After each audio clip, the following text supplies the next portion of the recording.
आपके साथ मैं अदिति त्यागी हूं। आज आप खुश हो सकते हैं क्योंकि आज नेता जो हैं वो टेंशन में हैं और उसकी वजह है कि अब नेताओं की डेट शीट आने वाली है।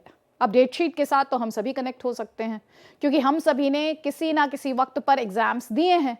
अब नेताओं की डेट शीट क्या है ये स्पष्ट होगा कल जब चुनाव आयोग 16 मार्च को इलेक्शन शेड्यूल को पब्लिक करेगा, यानी इलेक्शन से जुड़ा हुआ जो कार्यक्रम है उसे सार्वजनिक करेगा। चुनाव आयोग आंध्र, ओडिशा समेत 4 राज्य के चुनावों की तारीखों का भी ऐलान करेगा। और आप जानते ही हैं 2 नए चुनाव आयुक्त नियुक्त किए गए हैं जिन्होंने कार्यभार संभाल लिया है और उसके बाद सीस यानी chief election commissioner Rajiv Kumar ने दोनों ही नवनियुक्त चुनाव आयुक्त ज्ञानेश कुमार और सुखबीर सिंह संधू के साथ बैठक में लोकसभा चुनाव की जो तैयारियां हैं उनकी समीक्षा की और फिर खुद इस बारे में सोशल मीडिया पर इंफॉर्मेशन शेयर की, जानकारी शेयर की, जिसमें यह कहा गया कि चुनाव की तारीखों का ऐलान कल चुनाव आयोग 3 बजे प्रेस कॉन्फ्रेंस के माध्यम से करेगा और इस प्रेस कॉन्फ्रेंस की लाइव स्ट्रीमिंग भी की जाएगी। चुनाव आयोग की तारीखों के ऐलान के साथ ही पूरे देश में क्या होगा, मॉडल कोड ऑफ कंडक्ट जिसे शॉर्ट फॉर्म में एमसीसी कहा जाता है। और इसका क्या मतलब होता है? इसका मतलब है कोई नई योजना का ऐलान नहीं हो सकता।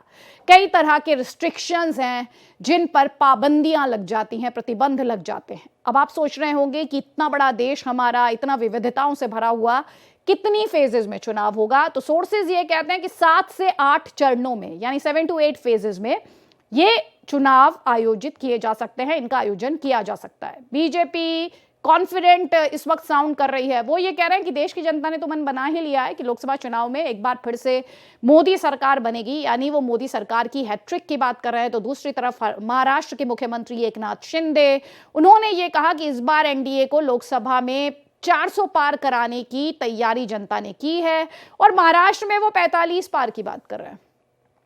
दूसरी तरफ अगर बात करें तो टीएमसी ने चुनाव की तारीखों के ऐलान से ठीक पहले अपनी 2 मांगे चुनाव आयोग के सामने रखी हैं। टीएमसी नेता शशि पांजा ने पश्चिम बंगाल में एक बार चुनाव हो, साथ ही ये आरोप लगाते हुए कि केंद्रीय बल वोटर्स को प्रभावित ना कर सके। केंद्रीय फोर्सेस की बात करें, सेंट्रल फोर्सेस की। वहीं कांग्रेस कह रही है कि उसकी चुनाव की तैयारियां पूरी हैं।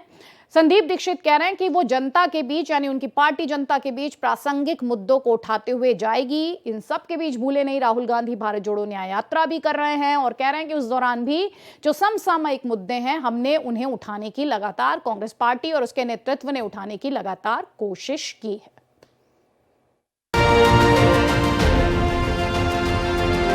लोकसभा चुनाव 2024 के तारीखों के इंतजार की घड़ी अब खत्म हो गई है। चुनाव आयोग ने 16 मार्च को इलेक्शन का शेड्यूल जारी करने का ऐलान कर दिया है। इसके साथ ही चुनाव आयोग आंध्र प्रदेश, ओडिशा समेत 4 राज्यों के चुनाव की तारीखों का भी ऐलान करेगा। नए चुनाव आयुक्तों की नियुक्ति के बाद इन्होंने पदभार संभाला, जिसके बाद इलेक्शन कमिश्नर राजीव कुमार ने दोनों नवनियुक्त चुनाव आयुक्त ज्ञानेश कुमार और इस बैठक में लोकसभा चुनाव की तैयारियों की समीक्षा के बाद कल चुनाव आयोग ने तारीखों का ऐलान करने का समय निकाला है। इस बात की जानकारी खुद चुनाव आयोग ने सोशल मीडिया पर दी, जिसमें कहा गया कि चुनाव की तारीखों को लेकर कल चुनाव आयोग 3 बजे प्रेस कॉन्फ्रेंस करेगा। इसे ईसीआई के सोशल मीडिया प्लेटफॉर्म पर लाइव स्ट्रीम किया जाएगा। चुनाव आयोग की तारीखों की घोषणा के साथ ही पूरे देश में आचार संहिता लागू हो जाएगी। इसके बाद सरकारें नई घोषणाएं नहीं कर सकेंगी। हालांकि पहले से जारी विकास कार्यों को पूरा किया जा सकेगा। आचार संहिता लागू होते ही राजनीतिक दलों को कई तरह के प्रतिबंधों का पालन करना पड़ेगा। सूत्रों के मुताबिक लोकसभा चुनाव 7 से 8 चरणों में हो सकते हैं। वहीं आयोग की तरफ से चुनाव की तारीखों के ऐलान किए जाने पर बीजेपी ने इसका स्वागत किया है। बीजेपी नेता शाहनवाज हुसैन ने दावा किया कि देश की जनता ने मन बना लिया है कि लोकसभा चुनाव में फिर एक बार मोदी सरकार बननी है। ये तो अच्छी बात है, आखिर इंतजार की घड़ी खत्म हुई। कल 3 बजे चुनाव आयोग जब लोकसभा के चुनाव और कई राज्य के चुनाव की घोषणा करेगा तो उसका इंतजार तो हम लोगों को पहले से है। देश की जनता ने तो मन बना लिया है कि लोकसभा का चुनाव होगा, अब फिर एक बार मोदी सरकार बनानी है। वहीं महाराष्ट्र के सीएम एकनाथ शिंदे ने कहा कि लोगों ने लोकसभा चुनाव में 400 पार करने की गारंटी ली हुई है और महाराष्ट्र में 45 पार का माहौल है। महाराष्ट्र की जनता ने पूरा मन बना लिया है और जीत पीएम मोदी की होगी। लोकसभा चुनाव में पूरे देश में 400 पार मोदी जी के लिए पूरी 400 पार की जो सब लोगों ने तय किया है। इस बार 400 पार ये गारंटी लोगों ने ली हुई है। उधर टीएमसी ने चुनाव की तारीखों के ऐलान के पहले चुनाव आयोग के सामने अपनी 2 मांगे रखी है। टीएमसी नेता शशि पांजा ने कहा कि पश्चिम बंगाल में एक बार चुनाव हो, साथ ही ये आरोप लगाते हुए केंद्रीय बल वोटरों को प्रभावित न करें। हाँ जी, यही है कि हम लोग ने लॉजिक भी दिखाया, कारण भी कहा। जब हमारे राजनीतिक पार्टी से प्रतिनिधि गए थे, मिले थे इलेक्शन कमीशन के चीफ इलेक्शन कमिश्नर से और पूरी बेंच जो आई थी बंगाल में, तब 2 बातें रखे थे। एक तो है कि इलेक्शन एक दफा ही होना चाहिए, 42 सीट है, एक दफा होना चाहिए। और दूसरी बात है कि सेंट्रल फोर्सेस जो इसी बीच आ भी चुके हैं बंगाल में, लेकिन सेंट्रल फोर्स के द्वारा कभी भी कोई वोटर को प्रभावित करें, ऐसा नहीं होना चाहिए। कि किस पार्टी को वोट दे, भाजपा को वोट दे, ऐसा नहीं होना चाहिए। वहीं कांग्रेस ने कल चुनाव की तारीखों के ऐलान पर पूरी तैयारी का दावा किया है। कांग्रेस नेता संदीप दीक्षित ने कहा कि जनता के बीच प्रासंगिक मुद्दों को उठाने का हमारा अभियान राहुल गांधी की भारत जोड़ो न्याय यात्रा के साथ शुरू हुआ। समसामयिक मुद्दों को उठाने के लिए गठबंधन बनाने वाली समान विचारधारा वाली पार्टियां अच्छा नेतृत्व करेंगी। देखिए, पहले तो उत्सुकता से हम लोग तारीखों का इंतजार कर रहे थे। ये जैसे कहें कि चुनाव का सीजन है, तो चुनाव के सीजन में या त्योहारों के सीजन में जब पता चल जाए त्योहार कब है, तो उसकी एक अपनी उत्सुकता होती है। अब हमारी तैयारी तो बहुत बहुत बेहतर है। आज से नहीं, जब से आपने देखा होगा 1-1.5 साल पहले से इंडिया गठबंधन या एक बड़े गठबंधन की जब बात चल रही थी, और उसके साथ साथ करीबन साल सवा साल पहले राहुल जी ने भारत जोड़ो यात्रा चालू की थी। जो अभियान हमारा है चुनाव का, उसके मुद्दों को उजागर करने का, लोगों से जुड़े हुए जनहित के मुद्दों की बात करने का, ये अभियान तब से शुरू हो गया। एक तरफ पीएम मोदी के नेतृत्व में एनडीए 400 पार के टारगेट को लेकर आगे बढ़ रही है, तो दूसरी तरफ विपक्षी पार्टियों ने इंडिया गठबंधन एनडीए को डेंट करने की कोशिश में जुटी है। हालांकि कई राज्यों में इंडिया गठबंधन को झटका लगा है, क्योंकि गठबंधन की कई पार्टियों ने अकेले ही चुनाव लड़ने का फैसला लिया है। Bureau report, Bharat express.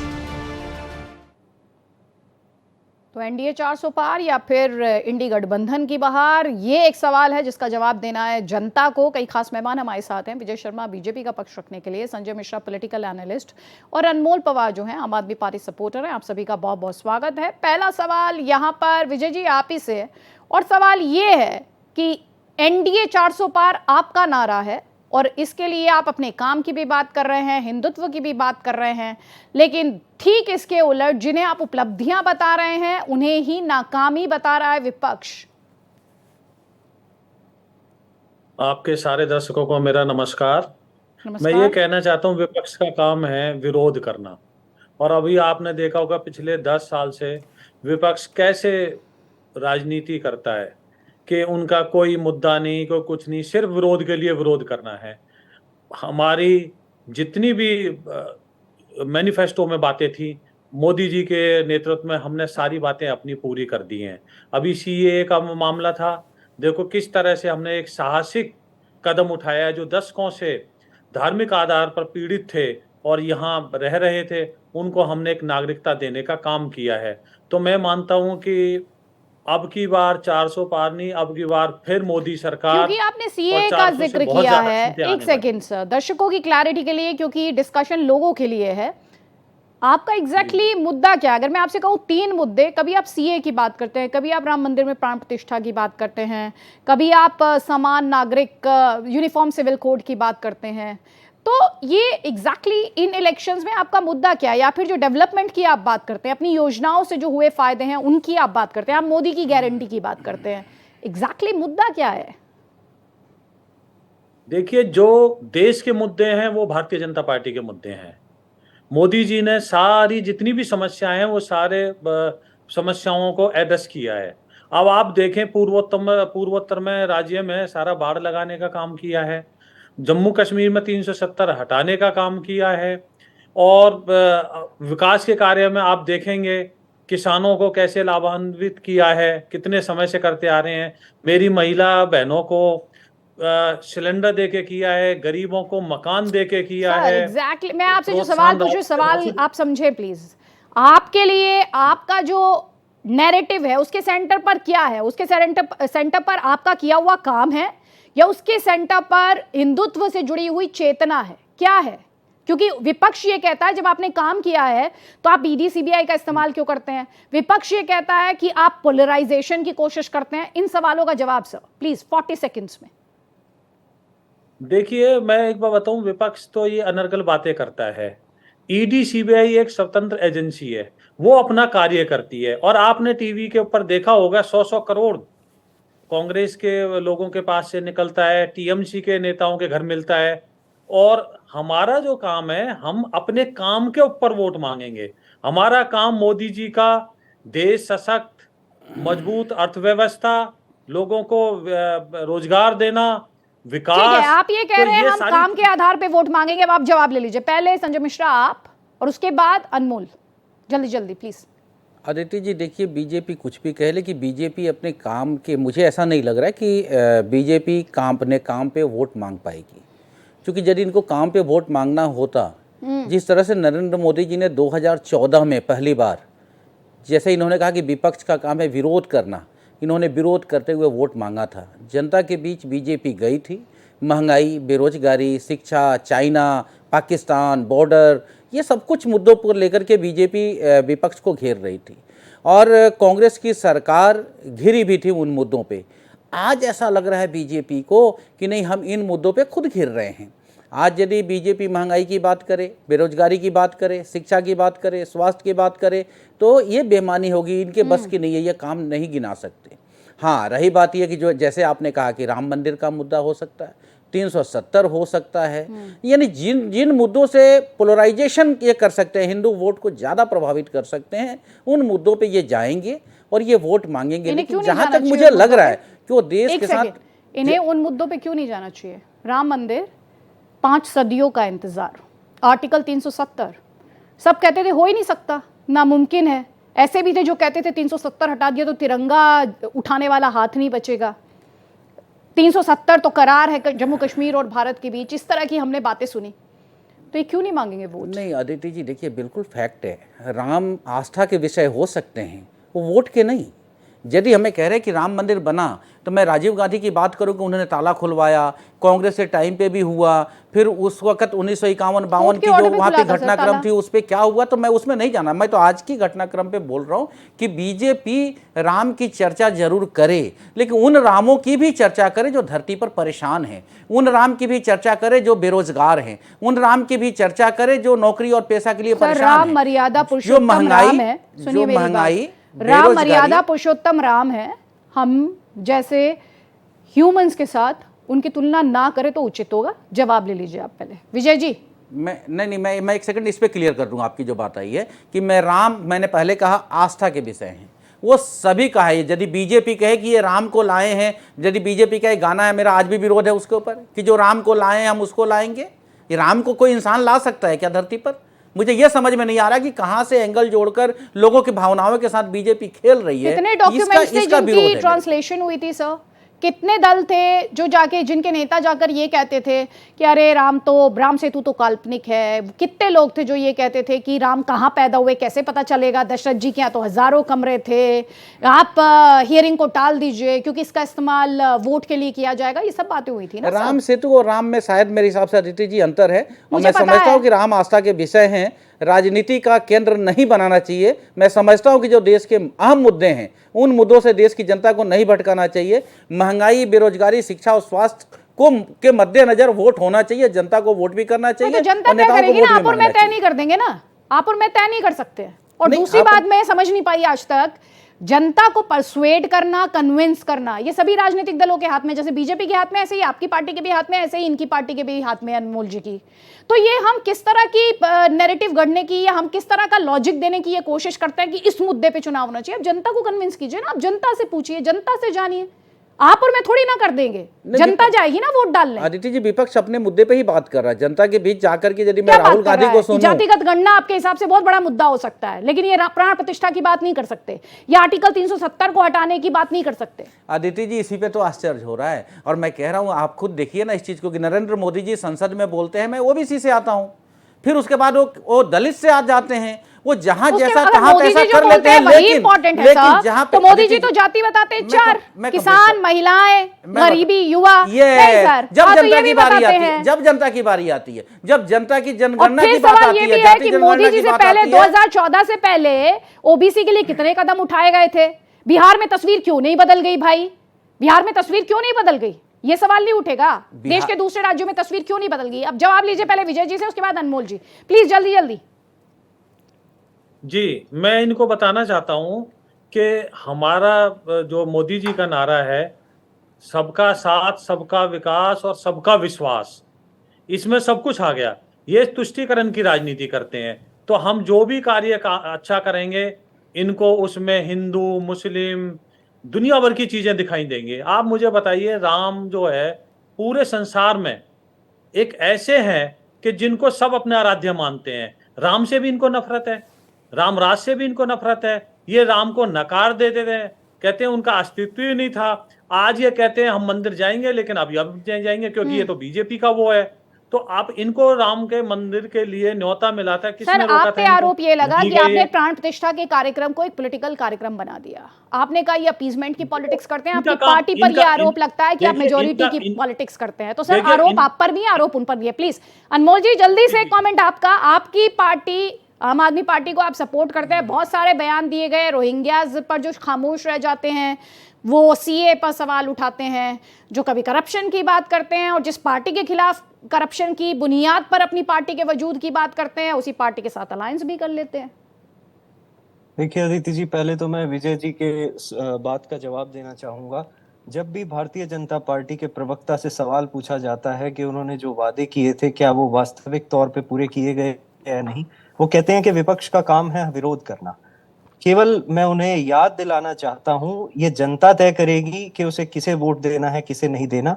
लेकिन जनता को इस बात का पता होना चाहिए कि 2014 में जिस सरकार ने रोजगार देने का वादा किया था, आज उसी सरकार के 10 साल के कार्यकाल के बाद 22 करोड़ आवेदन आए हैं केवल 5 लाख नौकरियों के लिए। जिस सरकार ने 2014 में वादा किया था तो सर कि हम भारत को 2019 में खुशहाल जनता ने बनाए। इन्हें वापस वोट अदिति जी, किया ना सर? अदिति जी बात पूरी करने दीजिए। नहीं बात मेरी एक बार आप एक रेफरेंस मेरी पॉइंट एक उठा बार- रहे हैं ना सर। तो 2019 में they were voted Aditi back to जी- पावर। अदिति जी मेरी बात एक बार पूरी हो जाने दीजिए। 2014 में जिस सरकार ने वादा किया था कि भारत को खुशहाल बनाएंगे, उस देश पे आज कर्ज 173 लाख करोड़ का हो गया, जो 3 गुना हो गया। 2014 में वो 64 लाख करोड़ था। जिस सरकार ने कहा था बेटी बचाओ बेटी पढ़ाओ के नारे से वो महिलाओं का सम्मान करेगी और उनकी सुरक्षा करेगी, आज उसी के सांसद और उसी के विधायक जेल में बंद हैं, जिन्हें 25-25 साल की सजा हुई है रेप जैसे संगीन मुकदमों में, और उनके ऊपर कोई कार्रवाई नहीं हुई। जिस सरकार ने 2014-2019 में कहा था कि सभी भारतवासियों के पास 2022 तक पक्का मकान होगा, आज आप देख लीजिए कितने हमारे सर, आपसे देश जो में मैंने ऐसे सवाल पूछा लोग था उसका हैं जवाब आपने मुझे जिनके दिया पास जिनके सिर के ऊपर छत नहीं है। नहीं आज आपसे मैंने एक हमारे सवाल देश पूछा था, में उसका जवाब 40 आपने मुझे दिया नहीं। अभी आपने क्योंकि महिलाओं का जिक्र मैं- किया, मैं- महिलाओं का जिक्र मैं एक किया, बार- तो मैं थोड़ा सा आपको याद मैं- दिला दूं, हाई मॉरल अदिति ग्राउंड जी, उन्हें मैं ओके- आपके अरे सुन मैं लीजिए आपकी सर, बातों अनमोल का जी सुन जवाब लीजिए भी प्लीज। दूंगा। सुनिए, अदिति जी, मैं ये आपकी डिबेट बात होती है, का टू द जवाब पॉइंट भी डिबेट दूंगा। होती है, पहली बात तो समझिए। आप- आपने महिलाओं के सम्मान की बात की, मैं नाम मैं नहीं रोहिंग्या लूंगी, पे आपको जवाब लेकिन जिस पार्टी के आप सपोर्टर हैं, डोमेस्टिक वायलेंस का मामला तो वहां भी आया था। मैं नेताजी मैं आपको कहाँ जवाब दे हैं देता सब हूं। जानते हैं। हाँ जवाब दीजिए मुझे, मैंने आपसे जो अदिति सवाल जी, पूछा उस आप सवाल का जवाब दीजिए मुझे। हाँ जी, आपने पूछा कि रोहिंग्या वाले पे आपने बात करी। जिस समय आज से 2 साल पहले रोहिंग्या को बसाने की बात केंद्रीय मंत्री हरदीप पुरी जी ने ट्वीट करके कहा था कि बक्करवाल में उनके लिए घर की व्यवस्था की जाएगी, उन्हें सिक्योरिटी दी जाएगी, तो ये जवाब विजय जी को देना चाहिए। आखिर उनके केंद्रीय मंत्री क्यों रोहिंग्या को बसाना चाहते थे दिल्ली में? पहली चीज। दूसरी चीज, आपने भ्रष्टाचार की बात आप करी। रोहिंग्यास के खिलाफ हैं? भ्रष्टाचार पे एक सेकेंड, अदिति जी- आम आदमी पार्टी रोहिंग्यास के खिलाफ है, उन्हें डिपोर्ट कर दिया जाए।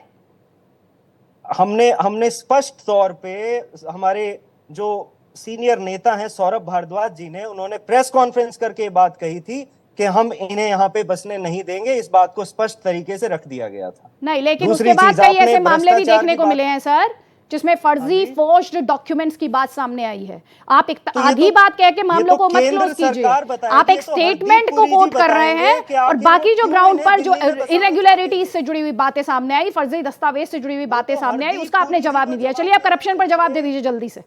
हरदीप पुरी जी को जवाब देना चाहिए कि क्यों वो बक्करवाल में रोहिंग्यास को बसाना चाहते थे। और पहली बात, वो आखिर देश में आ कैसे गए? इसमें किसकी गलती है? इसमें सुरक्षा एजेंसियों की गलती है जो केंद्र सरकार के अधीन आती हैं। और करप्शन की आप बात कर रहे थे, इनके पास ये ऐसा मुद्दा है जिन पे शक्ल दिखाने लायक नहीं रहे। ये जिसको राष्ट्र रेड फोर्ट के पटल से माननीय प्रधानमंत्री मोदी जी ने कहा था कि ये सब भ्रष्टाचारी हैं और उनके खिलाफ कार्रवाई की जाएगी 2022 में 15 अगस्त को, उन्हीं सबको अपनी पार्टी में शामिल किया गया। अब ये जवाब दें कि जिनके ऊपर ईडी और सीबीआई के छापे पड़ रहे थे, जिनके ऊपर हजारों करोड़ के एलिगेशंस लगाए गए थे कि वो भ्रष्टाचार में लिप्त हैं, आखिर ऐसी क्यों जरूरत पड़ गई पार्टी को जो 400 से ज्यादा सीट लाने का आज दावा भर रही है कि उन्हें भ्रष्टाचारियों को शामिल करना पड़ रहा है, भ्रष्टाचारियों को चुनाव लड़वाना पड़ रहा है? ये जवाब विजय जी को देना चाहिए। आपसे सवाल का जवाब ये है, आपसे सवाल का जवाब ये है कि जिस पार्टी के खिलाफ करप्शन की लड़ाई लड़के एक पार्टी बनाने की बात कही गई, आप मुझसे ये कह रहे हैं उसका जवाब नहीं, आप उसके साथ जाकर खड़े हो गए, आज आपकी पार्टी उसके साथ जाकर खड़ी हो गई, तो उस पे आप ये जवाब दे रहे हैं। भारत में एक छोर पे 67% लोग हैं जो इस देश के लोकतंत्र और संविधान को बचाना चाहते हैं, और दूसरी तरफ एक ऐसी पार्टी है जिसने जो कहा बिल्कुल उसके उलट किया, जो आज संविधान, लोकतंत्र, सारी संवैधानिक संस्थाओं का कत्ल कर रही है। सवाल का जवाब है ये सवाल का जवाब है। भारतीय जनता पार्टी ये कथनी और करनी का फर्क है। और आप सुन लीजिए, क्योंकि आपने हरदीप सिंह पुरी के स्टेटमेंट का जिक्र किया था और आपने क्योंकि आधी बात की, जैसे कि पहले आपने आधी बात की थी, ठीक हरदीप सिंह पुरी के स्टेटमेंट के बाद यूनियन होम मिनिस्ट्री का स्टेटमेंट आया था जिसमें उन्होंने साफ कह दिया था ऐसा करने की कोई प्लानिंग नहीं है, जो इलीगली रहते हैं उन्हें डिपोर्ट किया जाएगा। शायद आपने वो या तो पढ़ा नहीं होगा या आपने सेलेक्टिवली उसे दोहराना या उसे यहाँ पर रखना पटल पर जरूरी नहीं समझा। खैर, सेलेक्टिव आपने स्टेटमेंट का जिक्र नहीं किया, मुझे याद दिलाना पड़ा। चलिए, मेरे पास वक्त इतना ही है, बहुत बहुत शुक्रिया। लेकिन कथनी और करनी का अंतर साफ तौर पर देखा जा सकता है। अब जनता को फैसला करना है कि वो किस पर यकीन करेगी और किसे नकारेगी।